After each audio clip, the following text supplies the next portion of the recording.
killed, dozens of homes destroyed, 3 people behind bars, and 1 neighborhood coming together tonight to remember the tragedy that changed their community 2 years ago. On November 10th, 2012, just after 11 p.m., an explosion ripped across the South Side neighborhood, killing Dion and Jennifer Longworth. Tonight, candles lined the streets of the Richmond Hill subdivision as those living there now and in the past held a vigil. Our TV6 reporter Ebony Monet is there joining us live right now with much more on this remembering night. Ebony? Drew, the people who lit these candles tonight tell me they wanted to remember the husband and wife who lost their lives. They also wanted to give thanks to the people who survived and just how far they've come.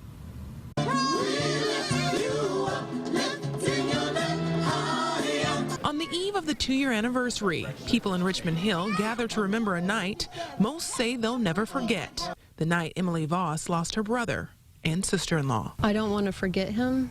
I don't want to forget her. I just wanted to still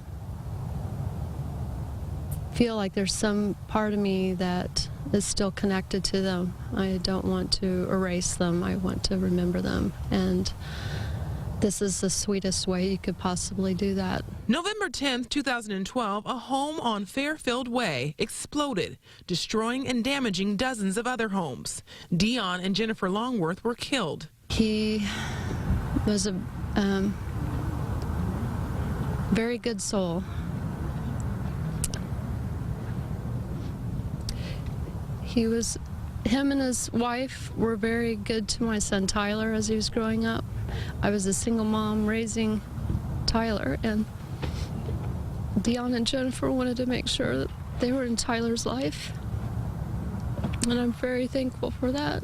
The vigil includes a walk through the subdivision, down streets lined with candles, ending at the Longworth's lot.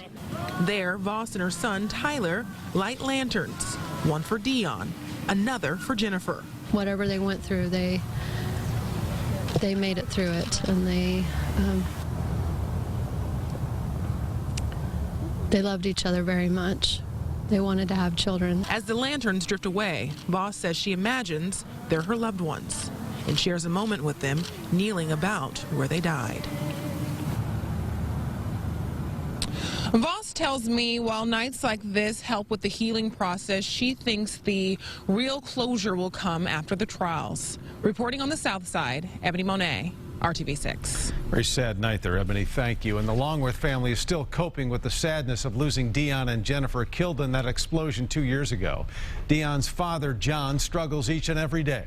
Call 6 investigator Rafael Sanchez recently visited the site of that house where the house used to belong to John's son Dion. John says the site is a difficult place for him to visit, and he recalls the garden that Dion once nurtured and marvels at the apple tree that still grows.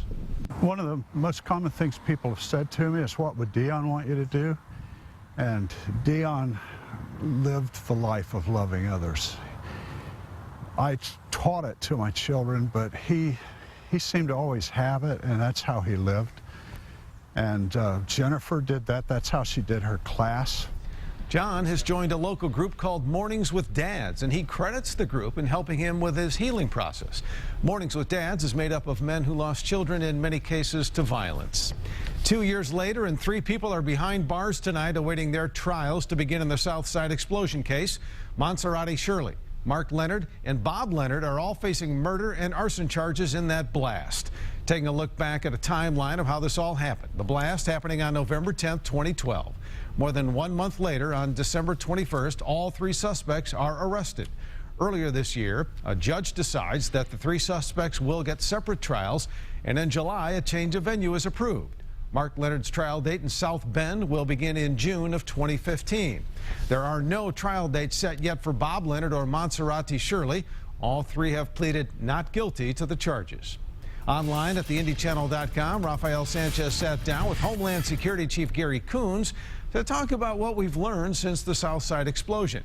You can watch that full interview online in this week's edition of Indianapolis This Week. Just click on the tab under the video option.